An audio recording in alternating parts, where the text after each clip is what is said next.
옛날 말에 은혜는 뭐뭐에 새기고 원수는 뭐뭐에 새긴다 그런 말이 있죠.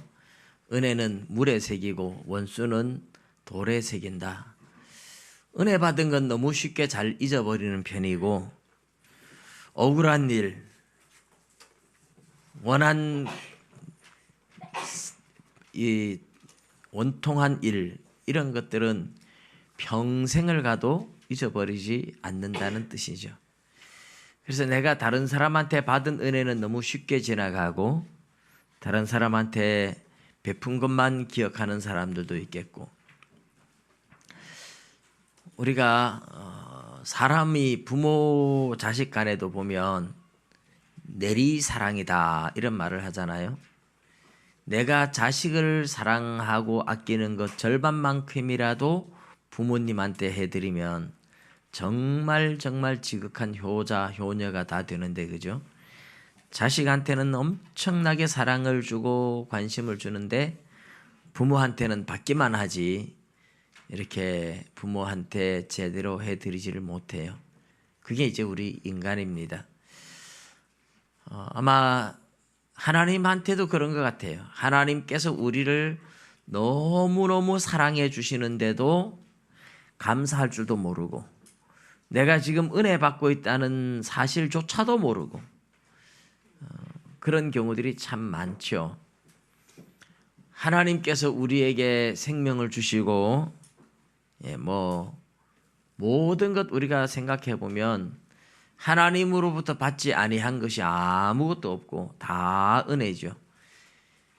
우리가 숨 쉬지 않으면 1분도 버티기 힘든 공기 하나님이 공짜로 마시게 하고, 물은 요즘 돈 주고 사 먹기는 합니다만은 하나님이 물을 엄청나게, 사실은 하나님은 공짜로 주는데 사람이 그걸 팔아먹는 셈이죠. 하나님이 우리에게 모든 사람한테, 악한 자에게까지 햇빛과 공기와 물을 다 주신다고 말씀을 하죠. 그런데 또 하나님의 백성들은 특별히 하나님의 자녀 삼아 주시고 너무너무 많은 은혜를 주셨는데 그 은혜를 잘 몰라요. 오늘 우리가 이제 금덩어리가 참 비싼데 왜 비싸냐 하면, 다이아몬드가 굉장히 비싼데 왜 비싸냐 하면 희소성이잖아요. 희소성. 많이 없어요. 사실 다이아몬드 갖다 놓고 그거 뭐 다이아몬드 가지고서 뭐 그냥 보기만 할 뿐이지 그거 써먹을 건 없잖아요. 다이아몬드를 밥해 먹을 수 있는 것도 아니고 집 짓는데 뭐 기둥으로 쓸 수 있는 것도 아니고, 다이아몬드 써먹을 데가 아무것도 없는데 그냥 반지 가지고 자랑하고 보는 거예요. 보는 거. 그거 본다고 뭐 그거 하는 것도 아닌데, 근데 왜 그렇게 비싸냐? 희소성이죠. 잘 없어서 그래요. 산삼이 왜 비싸냐? 희소성이에요. 물론 뭐 영양가나 약효가 아주 탁월하다 이런 말도 하지만, 송이버섯이 왜 비싸냐? 희소성입니다. 버섯 중에 영양가로 치면, 우리 몸에 좋은 성분으로 치면 표고버섯이 제일 좋습니다.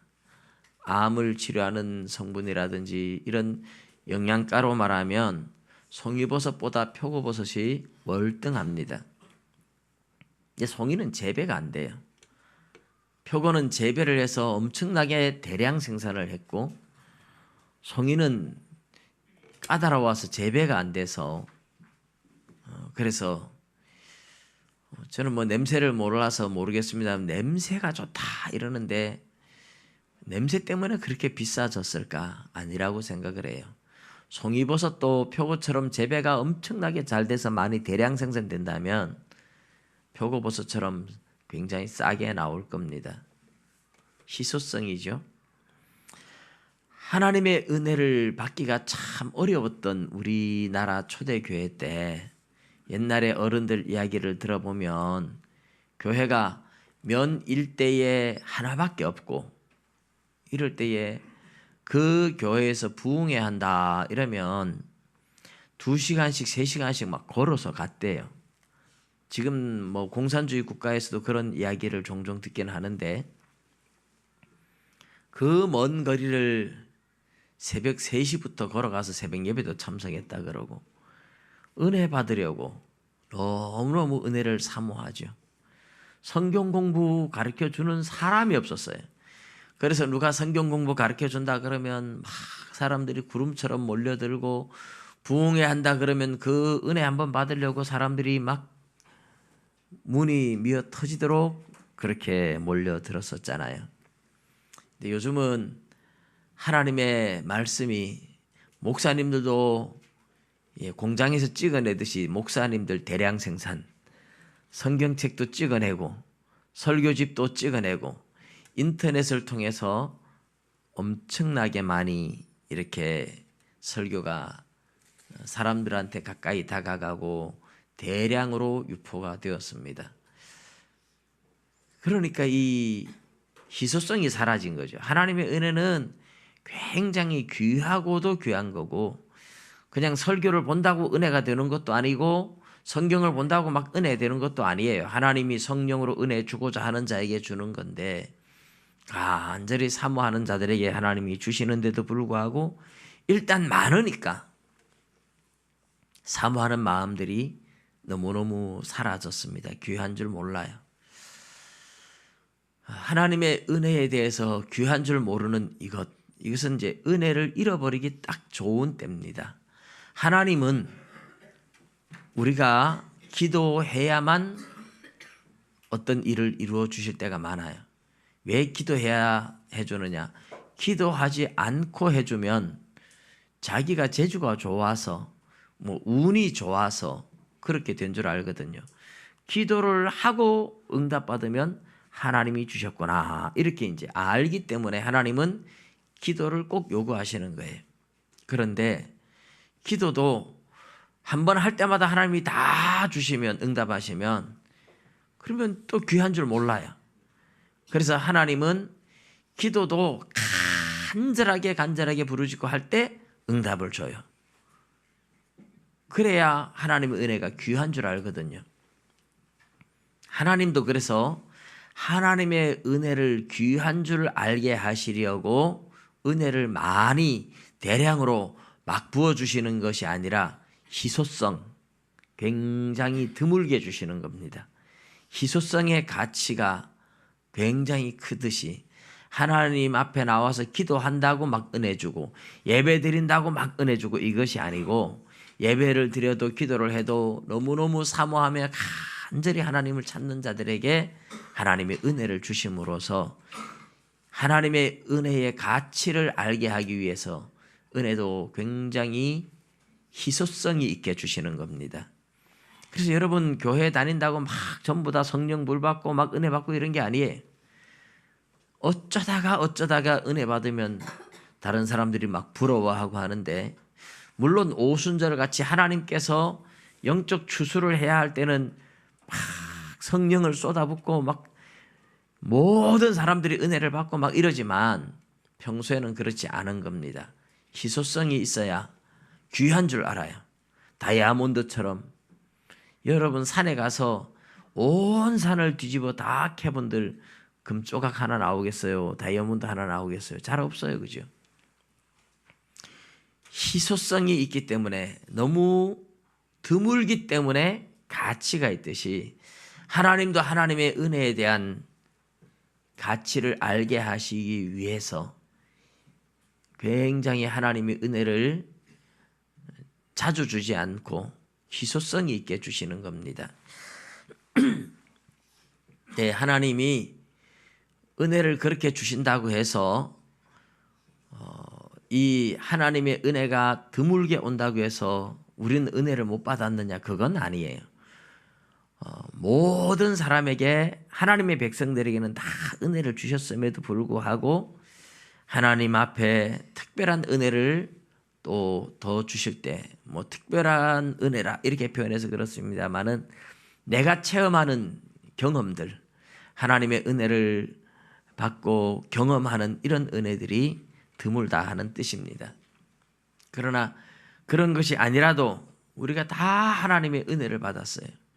제가 이제 이 연말 동안 말라기서를 올해 이제 로마서 끝내고 말라기서를 하려고 시작을 했는데, 말라기는 구약의 가장 마지막 선지자이며 이 말라기 선지자가 예언을 하고 400년 정도 선지자들이 사라져요. 선지자가 사라진다는 게 뭡니까? 하나님의 은혜가 사라졌다는 거죠. 은혜에 대한 희소성이 거기서 나타나는 겁니다. 옛날에는 선지자가 여기도 나타나고 저기도 나타나고, 그래서 하나님의 사람 만나서 하나님의 뜻을 묻고, 그러니까 그렇게 귀한 줄 몰랐어요. 근데 하나님께서 말라기 선지자를 보내고 난 후에 더 이상 선지자를 안 보내요. 그러니까 은혜가 너무너무 희소성이 생겨버리죠. 은혜를 너무너무 사람들이 사모하기 시작하는 거예요. 너무너무 사모하는, 막 이 사모함이 넘칠 때까지 하나님이 기다려 가지고 세례 요한을 보내고 예수님을 보낸 거죠. 은혜에 대한 소중함, 귀중함을 철저하게 경험하게 만들었던 겁니다. 그래서 세례 요한이 나타나서, 세례 요한은 아무런 기적을 일으킨 적이 없지만 하나님의 선지자가 나타났다 하니까 사람들이 메시아가 아닌가 하고 막 구름처럼 몰려가요. 왜 그래요? 그동안 너무너무 사모해 왔기 때문에 그래요. 선지자가 끊어진 지 너무 오래됐어요. 그래서 이스라엘 백성들은 선지자를 너무 사모했거든요. 그래서 세례 요한이 나타나니까 몰려가는 거죠. 세례 요한이 사람들의 마음을 열어서 메시아를 맞을 준비를 하게 하고 예수님을 보내는 겁니다.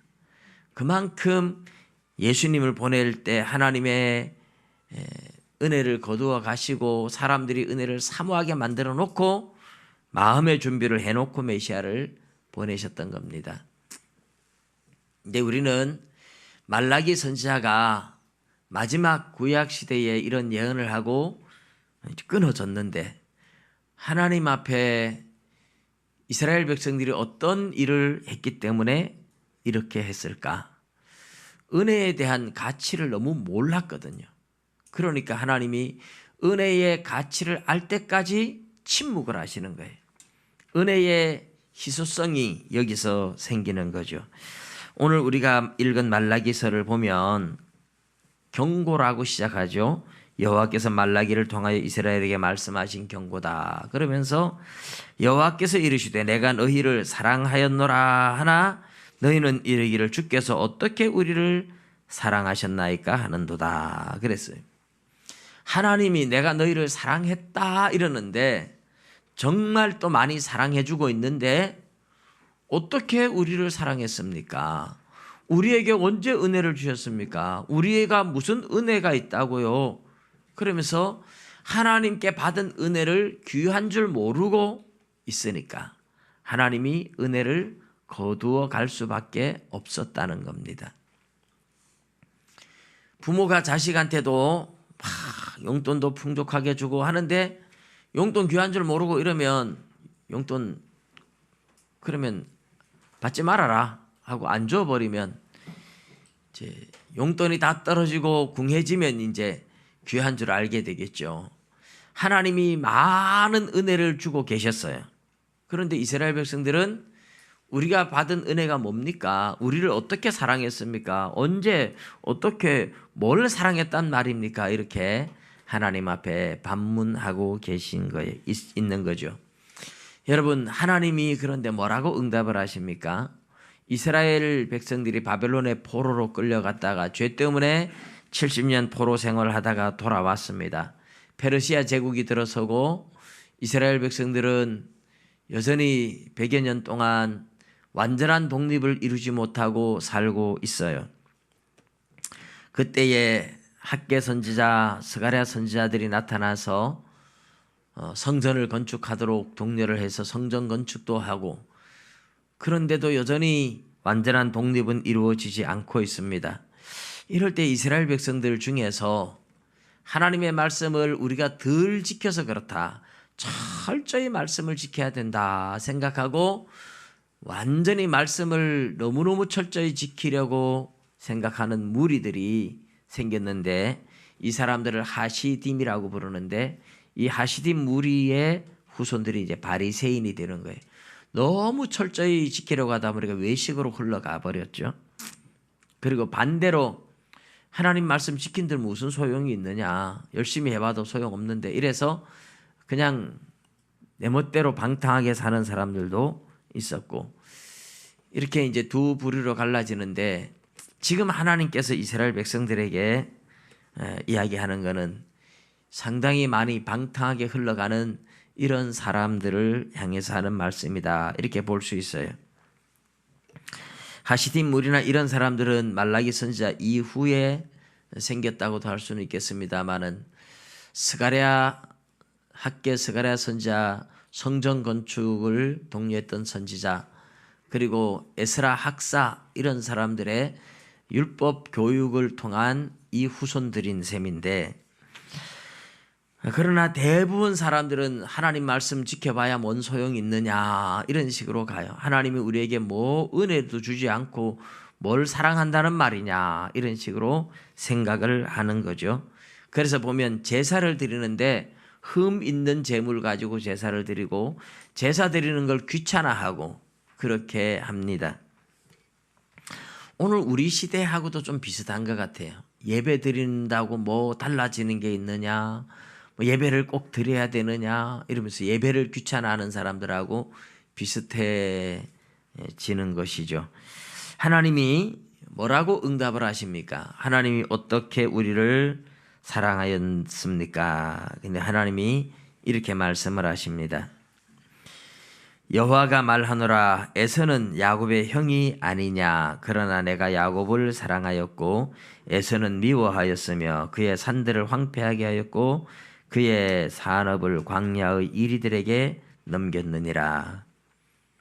이제 야곱과 에서 이야기를 하고 있죠.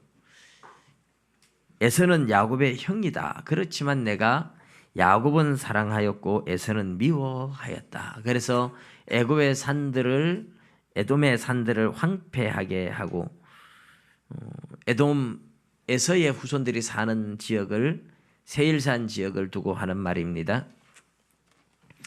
하나님께서 내가 야곱을 사랑하고 에서를 미워하지 않았느냐, 이게 내가 너희를 사랑하는 증거가 아니냐 이런 얘기죠.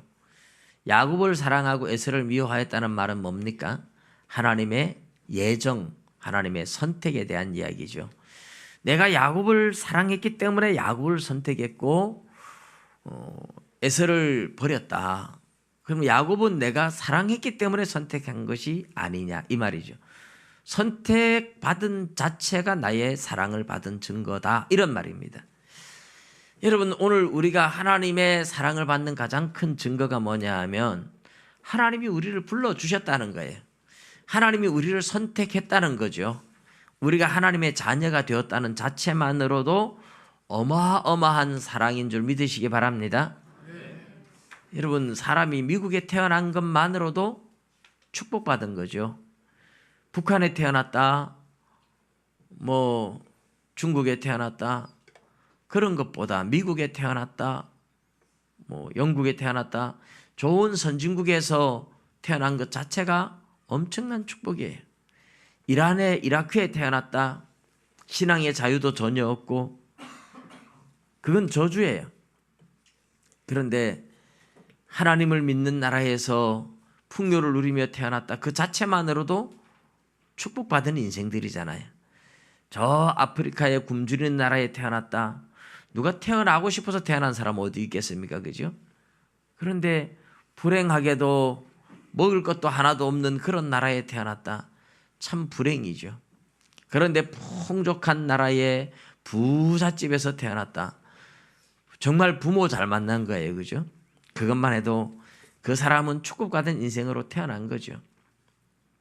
지금 하나님이 그렇게 말씀하시는 거예요. 내가 너희를 선택했다는 것이 내가 너희를 사랑하는 증거가 아니냐. 너희들은 야곱의 후손이고 내가 야곱을 사랑했기 때문에 야곱을 선택했고 에서는 사랑하지 않았기 때문에 내가 버린 거야. 야곱을 내가 선택한 것은 야곱을 사랑한 거야. 너희들은 바로 야곱의 후손이고 너희들은 선택받은 민족이 아니냐. 내가 너희를 선택했다는 자체가 너희들은 엄청나게 사랑받은 증거다. 믿으시기 바랍니다. 우리 로마서를 할 때 유대인들이 그렇게 말을 했죠. 유대인도 율법을 지키지 못하고 할례를 받아도 무익하다면 그럼 유대인의 나은 게 뭡니까? 이렇게 유대인의 나음이 무엇이냐? 이렇게 3장에 가면 유대인들이 이제 그런 질문을 하죠. 물론 바울 사도가 그런 질문을 예상하고 한 거지만 그러면서 범사에 많으니 유대인으로 태어났다는 자체가 유익한 게 범사에 많다. 모든 일에 많다는 거죠. 범사에 많으니 그리고 첫째는 그들이 하나님의 말씀을 맡았습니다.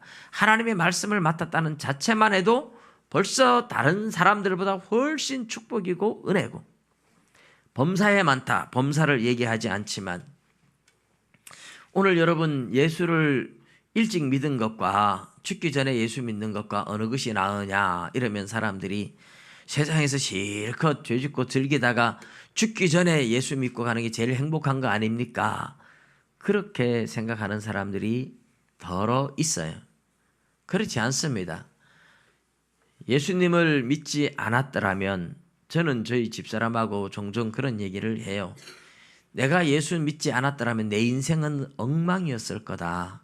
술도 좋아했을 거고 노름도 좋아했을 거고 바람도 많이 피웠을 거고 그러면 부부싸움도 많이 했을 거고 자식들한테는 엄청난 상처를 주었을 거고 내 인생이 어디로 가는지 나는 갈피를 잡을 수 없다는 거예요. 내가 예수님을 만나서 은혜를 받고 바르게 살 수 있는 것 자체만으로도 가정의 행복이고 자녀들에게 행복을 주고 사람들한테 행복을 주고 내가 예수님 안에서 누리는 안식과 기쁨과 그것만 해도 엄청난 복이다. 저희 식구들이 할아버지, 아버지 다 이 고혈압으로 중풍으로 돌아가셨는데 그래서 우리 형제들이 40대 초반부터 다 고혈압 약을 먹는데 저는 아직까지 고혈압 약을 안 먹어요. 요즘 한 번씩 올라갔다 내려갔다 하니까 우리 집사람이 빨리 당신도 먹어요 이러는데 한 번 먹으면 계속 먹어야 된다는데 안 먹을 거야 이러면서 조절을 합니다. 그렇게 높지는 않아요. 근데 어떻게 같은 형제들 중에 그럴 수 있느냐? 하나님을 믿어서 하나님 안에서 누리는 안식이 내 안에 있기 때문에 그렇게 된 줄로 믿습니다. 예수님을 믿기 때문에 오는 유익, 술도 안 하고 담배도 안 하고 운동하고 건강하게 건전하게 살아가는 그 자체만으로도 복인 거예요. 그러니까 예수님을 일찍 믿어서 누리는 가정에서 사회에서 자기 자신에게서 건강하고 건전하게 살면서 누리는 복이 엄청나게 많은 거죠. 그래서 예수님을 일찍 믿어서 건강하게 건전하게 바르게 살아가는 자체가 훨씬 많은 유익이 있지 실컷 죄짓고 사는 게 행복하다고요? 행복한 거 아닙니다. 세상에서 술 먹고 노름하고 싸우고 다투고 가정이 파괴되고 그게 행복한 겁니까? 행복한 거 아니에요. 예수님을 몰랐으면 그렇게 살 수 있는 사람들이 굉장히 많잖아요. 예수님을 믿었기 때문에 예수님을 만났기 때문에 일찍 믿은 것이 그래서 훨씬 유익한 거죠. 유대인들도 지금 그걸 모르고 있어요. 하나님의 말씀을 맡았다는 자체만으로도 엄청난 축복이고 그 외에도 하나님을 알아서 하나님을 알았기 때문에 얻은 지혜와 건강한 나라가 되고 여러 가지가 축복이에요. 유대인들이 그걸 잘 모르고 있어요. 이스라엘 백성들은 자신들이 하나님의 선택을 받았다는 그 자체가 얼마나 큰 은혜고 복이고 하나님의 사랑인지 그걸 모르고 있다는 겁니다. 물론 사랑받는 사람이 내가 사랑받고 있다 잘 몰라요. 예를 들어서 부모가 자식을 키우는데 정말 부모가 자식을 사랑하기 때문에 관심을 가지잖아요. 그래서 아이들을 막 학원에도 보내고 요즘은 학원을 너무 과도하게 보내서 아이들한테 무거운 짐이 되고 있습니다만은 적당하게 보내십시오. 근데 학원 보내주고 뭐 필요하다 그러면 사주고 또 때로는 데리고 여행도 가주고 그런데 이 자식이 나 학원 가기 싫은데, 나 엄마 따라 놀러 가기 싫은데, 친구들하고 그냥 오락실에 가서 오락하고 싶은데, 내 친구들하고 그냥 오락실에 가서 오락하는 게 더 행복일까? 부모님 도움으로 학원도 다니고 뭐 여행도 가고 부모가 간섭하는 게 더 복일까? 아이들 때는 간섭 안 받는 게 더 복인 것처럼 생각하기 쉽지만 간섭하는 부모님이 있을 때가 행복한 줄 믿으시기 바랍니다. 부부 간에도 마찬가지예요. 간섭하는 남편, 간섭하는 아내가 있을 때가 행복한 겁니다. 그래서 있을 때 잘해 하는 노래도 있잖아요. 그게 행복인 줄 모르는 거예요. 하나님은 하나님의 백성들을 너무너무 사랑하기 때문에 간섭을 하시는 거예요. 죄 짓지 못하게 조금만 죄를 지어도 징계를 내리고, 그들이 죄를 많이 지었기 때문에 바벨론의 포로로 끌려갔다가 돌아오고 온전히 회복되지 않으니까 여전히 페르시아 제국의 지배하에서 징계를 당하고 살아가는 것이 유대인들의 모습이었어요. 그런데 이런 고통들 때문에 이것이 하나님이 우리를 사랑하는 증거구나 하고 깨달았으면 좋은데 그걸 못 깨닫고, 하나님이 우리를 어떻게 사랑했습니까? 우리를 사랑한다면 그냥 잘 먹고 잘 살게 내버려 두셔야죠. 그렇게 생각하고 있었다는 뜻입니다. 그냥 잘 먹고 잘 살게 내버려 두는 것이 사랑이 아니라, 하나님 말씀 어기며 살아가면 하나님이 회초리 들고 매를 때리고 야단도 치고 책망도 하고, 그것이 하나님의 사랑인 줄 믿으시기 바랍니다. 교회 다니는 사람은 세상 사람들보다 더 어렵게 사는 경우들이 많아요. 세상 사람들은 일요일 날 뭐 놀러도 가고 일도 하고, 그런데 예수 믿는 사람은 교회에 가야 되니까 단순히 그래서만이 아닙니다. 그것 때문에만 힘든 게 아니라 예수 안 믿는 사람들은 죄를 지어도 하나님이 간섭을 안 해요. 내버려 뒀어요. 사랑하지 않으니까 내버려 뒀어요. 그래서 하는 일마다 막 형통하고 잘 되고 이러는 것처럼 보일 때가 많아요. 그런데 예수 믿는 사람은 돈에 대해서 막 집착을 하면 하나님께서 돈을 한 번씩 실컷 모아놨을 때 후 하고 불어버리면 하루아침에 다 날아갈 때도 있죠. 하나님이 사랑하기 때문에 간섭하는 겁니다. 그게 너는 내 말을 들어야 돼. 너는 돈이 중요한 게 아니라 하나님의 자녀로서 거룩한 것이 최고야. 하나님을 닮는 것이 거룩한 것이, 그것이 네가 걸어가야 할 길이야 하고 하나님께서 우리를 연단하는 겁니다. 그런데 그것이 우리가 생각할 때는 왜 저 사람들은, 하나님 모르는 사람들은 돈도 잘 벌고 잘 먹고 잘 마시고 잘 놀고 하는데 하나님 믿는 나는 열심히 해도 이렇게 안 풀릴까? 하나님 나를 사랑하는 거 맞습니까? 이렇게 따진다 이 말이죠. 유대인들이 지금 그러고 있고 오늘 우리 시대에도 그렇게 생각하는 사람들이 많이 있습니다. 하나님은 유대인들에게 그렇게 대답하고 있어요. 내가 너희를 선택했다는 자체가, 내가 너희를 간섭한다는 자체가, 내가 너희들에게 징계를 내린다는 자체가 너희를 사랑하는 증거다. 그게 내가 너희에게 은혜를 베풀고 내가 너희를 사랑하는 증거야. 그렇게 말씀하고 있습니다. 믿으시기 바랍니다. 여러분, 이것이 하나님의 사랑이에요.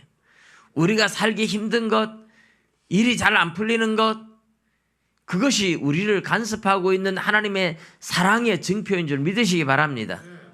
로마서 5장 3절 4절에도 이뿐 아니라 우리가 환난 중에도 즐거워하나니 환난은 인내를, 인내는 연단을, 연단은 소망을 이루는 줄 알미니라. 환난 중에도 기뻐한대요. 왜요? 환난이, 하나님이 주시는 환난이 우리를 인내하면서 연단을 받아서 천국 소망이 뚜렷해지게 만들기 위한 하나님의 사랑의 간섭이기 때문에 그렇습니다. 야고보서 1장 2절 3절에도 그랬죠. 너희가 여러 가지 시험 중에도 온전히 기쁘게 여기라 그래요. 너희 믿음의 시련이 인내를 온전히 이루기 때문이다. 인내를 온전히 이루어서 온전하고 구비하여 조금 더 부족함이 없게 하려고 하나님이 그렇게 하는 거다. 이렇게 말씀을 하세요. 그러니 하나님의 백성들은 환난이 오고 고난이 오는 것이 하나님이 우리를 사랑 안 해서가 아니라 우리를 사랑하기 때문에 간섭하는 거예요. 그래서 여러분, 예수 믿는 사람의 삶의 어려움과 고난은 하나님이 나를 정말 사랑하는구나 그렇게 깨닫고 그 고난 속에서 하나님의 뜻이 무엇인지 찾기 위해서 나의 잘못은 없는지 하나님이 나를 연단하는 건지 징계를 내리는 건지 찾고 그래서 더욱 기도하며 하나님의 뜻을 찾아 나가는 거죠. 하나님이 나를 사랑하는 증거인 줄 믿으시기 바랍니다. 오늘 두 번째로 보면 이스라엘 백성들은 그런데 하나님을 괴롭히고 있어요. 하나님이 우리를 사랑한다는 증거를 깨닫지 못하니까 하나님이 우리를 사랑한다는 것을 깨닫지 못하고 제사를 드리는 것을 귀찮아하기 시작합니다. 날마다 같은 제사 드리고 아침 저녁으로 번제를 드리고 늘 제사를 드리고 굳이 이렇게 해야 할 게 있느냐. 귀찮다, 번거스럽다 이렇게. 오늘 예수님 믿는 사람들이 매일매일 예배 보고 성경 드리고 예배 드리고 하면 그렇게 예배를 자주 드려야 할 게 있느냐. 예배가 귀찮아지기 시작하고 이러면 이제 하나님의 은혜를 귀한 줄 모르기 때문에 오는 증거들이죠. 하나님은 우리를 괴롭게 하려고 이렇게 제사를 요구한 것이 아니었어요. 이사야 43장 22절, 23절, 24절에도 오늘 이 말라기서 뒤에 나오는 내용하고 비슷하게 나는 제사를 가지고 너희를 번거롭게 힘들게 만든 적 없다. 내가 너희를 괴롭히려고 제사를 요구한 적이 없다. 이런 말이에요. 하나님이 왜 제사를 요구했을까요? 하나님이 왜 이스라엘 백성들에게 매일매일 번제를 드리고 매일매일 흠없는 것 가지고 하고 이 제사를 통해서 제사가 기본이 그렇잖아요. 내 죄를 짐승에게 안수해서 덮어 씌우는 거죠. 그리고 1년 되고 흠없는 순양을 갖다가 내가 안수해서 죄를 덮어 씌우고 이제 죄인이 된 거죠. 이 양이. 그러니까 내 손으로 이 양을 내 손으로 잡습니다. 내가 잡아서 각을 뜨고 가죽을 벗기고 각을 뜨는데 레위인들이 와서 도와주죠. 혼자서 다 하기 벅차니까. 그렇게 해서 번제단에 제사장이 이제 제사는 드려요. 피를 갖다가 뿔들에 바르고 제단 밑에 쏟고 이제 콩팥이나 기름 덩어리 이런 걸 갖다가 태우고 번제는 양 전체를 태우고. 근데 그 양을 바라보는 사람이 아이고 양이 잘 죽는다, 잘 탄다, 냄새 구수하다. 그리고 그냥 희죽희죽 웃을 문제가 아니죠. 내가 죄를 안 지었으면 괜찮을 양인데 양은 사람의 말을 너무너무 잘 알아듣잖아요. 주인의 음성을 잘 알아듣고 주인을 따라와요. 여러분 짐승이 강아지가 왜 귀엽습니까? 애완견들이 주인의 말을 알아듣고 따라오니까 귀여운 거예요. 내 말귀 못 알아듣고 멀리하면 전혀 안 귀엽습니다. 자식도 어릴 때 귀여운 이유가 뭔지 아세요? 나한테 안겨 붙고 나한테 재롱 피우고 엄마 아빠하고 매달리니까 나를 따르니까 귀여운 거예요. 그러니까 나를 따른다는 거는 사람이든 짐승이든 정이 가고 사랑스러워요. 애완견들이 다 그래서 귀여운 거고. 그런데 양이 그래요. 양이 주인의 말귀를 너무너무 잘 알아듣고 따라오니까 너무 귀한데 내 손으로 그 양을 내가 죽이고 내가 불태워서 제사를 드려야 되는 겁니다. 그때의 사람들의 마음에 내가 죄를 안 지었다라면 괜찮을 건데 내가 죄를 지었기 때문에 내 대신 이 양이 죽는구나 이러면서 마음이 아파서 제사를 드리는 사람이 눈물을 흘리고 울 때가 있어요. 하나님이 원하는 게 바로 그런 거예요. 하나님이 우리에게 제사를 요구했던 것은 이스라엘 백성들에게 제사를 요구했던 것은 죄가 얼마나 나쁜지 깨닫고 죄에 대해서 하나님이 얼마나 진노하는지 깨닫고 다시는 죄를 짓지 말자 다짐하면서 하나님 앞에 우리가 죄를 용서받는 것이 그냥 용서받는 것이 아니고 누군가가 내 대신 희생하고 누군가가 내 대신 죽어야만 내가 용서를 받을 수 있는구나. 그것을 깨달으며 메시아를 바라보게 만드는 거죠. 하나님이 원했던 제사가 바로 그런 의미를 깨닫게 하는데 목적이 있는 겁니다. 오늘 하나님이 우리에게 예배를 요구하는 것은 예배를 통해서 예수님의 사랑이 얼마나 큰지, 하나님이 우리를 얼마나 사랑하셨는지 그 사랑을 가슴에 새기고 잊어버리지 않게 하기 위한 거예요. 다 아는데요. 알죠? 예배 안 드리면 어떻게 될 것 같아요? 주일날 예배를 한 번 빼먹고 두 번 빼먹으면 그 다음에 교회 가기 싫어져요. 정말 교회 가기 싫어져요. 신기하게 몇 번만 빠지면 그러면 교회 가기 싫어진다니까요. 근데 교회를 안 나가기 시작하면 예수님의 은혜에 대해서 희미해집니다. 기억의 저편으로 사라지는 듯 자꾸 잊혀져 가면서 죄의 유혹을 이길 수 있는 힘이 전혀 없어집니다. 죄의 유혹에 너무 쉽게 빠져가요. 우리가 예배를 드리는 것이 귀찮은 것이 아니라 예배를 드려야만 우리 영혼이 살 수 있기 때문에 하나님이 예배를 요구하는 거죠. 제사를 요구하는 것이 이스라엘을 괴롭히기 위한 것이 아니라 제사를 드려야만 그들이 신앙을 지킬 수 있었기 때문에 그렇고, 예배를 드려야만 신앙을 지킬 수 있기 때문에 하나님이 예배를 요구하시는 거예요. 예배를 드리지 않으면, 예배를 드리지 않고 얼마간 견디죠. 얼마간은 목사님들이나 신앙이 깊은 분들을 제가 보니까 한 1년 가까이는 그래도 신앙 잘 가지고 있는 것 같아요. 예배를 못 드리니까 한 1년 가까이 되니까 죄의 유혹을 이기지 못하고 넘어지더라고요. 그래서 이래서는 안 되겠다. 본인들이 자각하고 새벽 예배를 안 드리는데 그렇게 되더라고요. 여러분, 하나님이 우리에게 예배를 요구하는 것은 귀찮게 하려고 요구한 것이 아니라 예배를 드려야만, 말씀을 듣고 찬송을 하고 기도를 하는 것이 우리 영혼이 사는 길이기 때문에 그래요. 예배를 통해서 우리가 그래도 하나님의 말씀을 들으며 우리의 영혼이 깨어있고 우리 영혼이 힘을 얻어서 죄의 유혹을 이길 수가 있는데, 밥을 먹지 않으면 사람이 힘을 다 잃어버리듯이 하나님의 말씀을 먹지 않으면서 영혼이 힘을 잃어버리면 육신의 욕망을 이길 힘이 없어요. 세상의 죄의 유혹을 이길 수 있는 힘을 잃어버린다는 뜻입니다. 하나님은 예배를 귀찮게 하기 위해서 요구하는 게 아니에요. 우리를 살리기 위한, 우리 영혼이 사는 길이 예배에 있다는 것입니다. 그래서 우리를 살게 하기 위해서 하나님이 예배를 요구하는 거죠. 하나님이 뭐가 아쉬워서 짐승 제사 드리면 그 기름 타는 냄새가 좋아서 흠향한다 이러죠. 맡을 흠자, 잔치할 향자를 쓰는데 하나님께서 그 냄새 맡으면서 냄새 좋다. 하나님이 냄새 좋다고 하는 건 냄새 좋다고 하는 게 아니에요. 죄에 대한 심판의 향기예요. 그게 사실은 우리는 기름 타는 냄새라고 생각하지만 죄를 태워버리고 죄를 심판하는 향기예요. 하나님 앞에서는 죄를 소멸하는 그 향기를 하나님 기뻐하는 거죠. 하나님은 그래서 언제든지 죄를 소멸하는 심판을 행하면서 죄에 대해서 기억하게 만들고 거룩하게 살아가도록 하기 위해서 제사를 요구했던 건데 이스라엘이 그걸 알지 못하고 귀찮아했죠.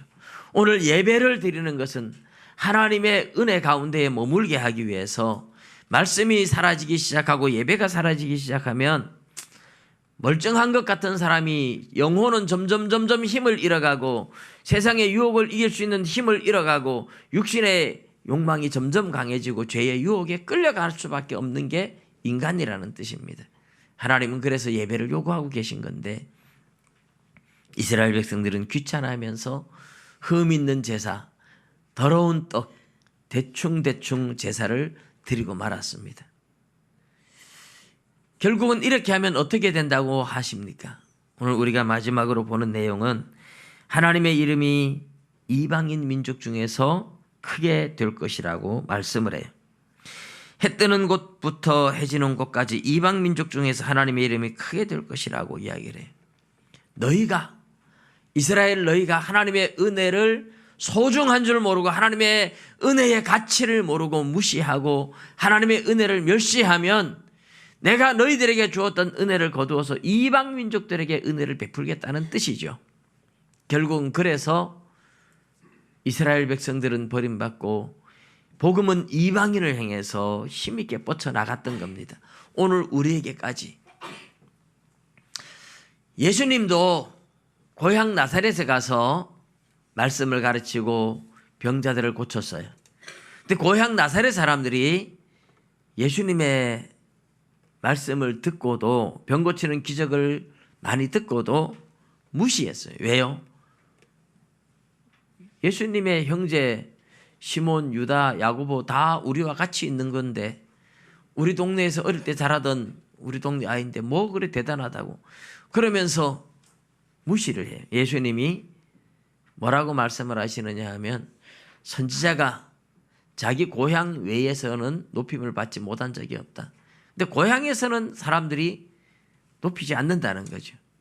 그러면서 나사렛 그 고향에 예수님이 은혜를 베풀지 못하니까 고향에서 나와요. 나사렛에서 나오고 나서 제자들을 부릅니다. 12제자에게 권능을 주어가지고 사방에 다니면서 은혜를 베풀게 해요. 그때 제자들이 나가서 귀신을 쫓아내고 병을 고치고 기적을 일으키며 복음을 전하는데 소문이 사방에 확 나요. 그 소문 때문에 헤롯 왕이 두려워서 벌벌 떨었던 적이 있습니다. 예수님은 나사렛 고향 사람들이 은혜를 무시하니까, 은혜를 거부하니까 그들에게 시기와 질투가 나도록 한꺼번에 제자들을 통해서 주변에 막 사방에 은혜를 베풀고 나사렛에는 은혜를 거두어 가버렸습니다.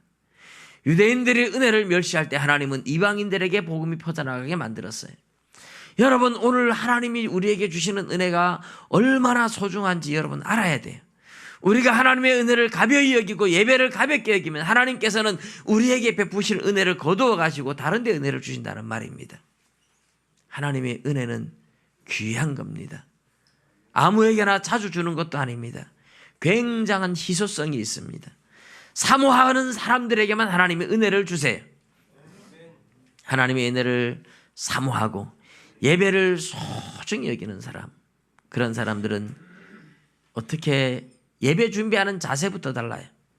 일찍 와서 한 주간의 삶을 돌아보며 회개하며 기도하며 예배를 준비합니다. 여러분, 예배를 얼마나 소중하게 여기고 있나요? 예배를 가벼이 여기는 사람들에게는 하나님이 절대로 은혜를 주시지 않아요. 하나님 앞에 예배를 소중하게 여기고 은혜를 소중하게 여기면 하나님의 은혜를 사모하는 사람들에게는 지금도 하나님은 특별한 은혜를 주시는 줄로 믿습니다. 말라기 선지자를 통해서 하나님이 주신 경고, 너희들이 내가 그렇게 너희들을 선택해서 사랑해 주지만 그 사랑을 깨닫지 못하는구나. 내가 너희들을 위해서 제사를 주었건만 제사를 번거롭게 여기고 귀하게 여기지 않는구나. 내가 너희들에게서 은혜를 거두어서 이방인들에게 은혜를 줄 거야. 경고하고 있는 겁니다. 여러분, 이런 경고가 오늘 우리에게 들려지는 경고라면 두렵지 않습니까? 하나님이 우리에게서 은혜를 거두어 가겠다고 말씀하신다면, 그래서 다른 데 은혜를 주겠다고 말씀하신다면 얼마나 두려운 것인가요? 하나님의 은혜를 놓치지 않기 위해서, 그 은혜를 붙잡기 위해서 우리가 은혜를 얼마나 사모해야 될까요? 하나님 앞에 예배를 얼마나 소중히 여겨야 될까요? 하나님 앞에 드리는 예배를 소중하게 여기고 이 예배 시간에 나에게도 은혜를 주십시오 하고 사모하며 준비하고 사모하며 예배를 드려서 여러분, 하나님이 준비한 은혜를 놓치지 않고 이 마지막 시대에 하나님의 은혜로 기름 준비한 지혜로운 다섯 처녀처럼 성령 충만함을 입어서 승리하는 인생들이 되시기를 주님의 이름으로 축복합니다. 기도드리겠습니다.